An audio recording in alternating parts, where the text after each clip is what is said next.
வாழைப்பழம் நம்ம ரெகுலராக எல்லாரும் எடுத்துக்கிறோம். ஆனால் வாழைப்பூ சாப்பிட்றீங்களா அப்படின்னு கேட்டிங்கன்னா ரொம்ப ரேர் தான். நம்ம வாரத்தில் 2 நாளாவது கண்டிப்பாக வந்து வாழைப்பூ எடுத்துக்கோங்க.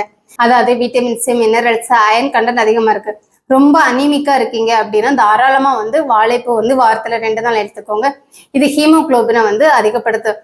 அதாவது லேடிஸில் வந்து பீரியட்ஸ் வந்து ரொம்ப இர்ரெகுலராக இருக்குது, பீரியட்ஸ் ரொம்ப வந்து வலி தாங்க முடியலை, அதாவது ப்ளீடிங் ரொம்ப அதிகமாக போகுது அப்படின்னா வாழைப்பூ ரெகுலராக எடுத்துட்டீங்கனாலே உங்களுக்கு ப்ளீடிங்கும் கம்மியாகும். அதே மாதிரி டிஸ்மெனோரியா அப்படின்னு சொல்லுவோம், அதாவது மென்ஸ்ட்ரல் பெயின் அப்படிங்கிறது ரொம்பவே வந்து கம்மியாகும். தென் டயபெட்டிக் பேஷண்ட்ஸு தாராளமாக வந்து நீங்கள் வந்து வாழைப்பூ எடுத்துக்கோங்க.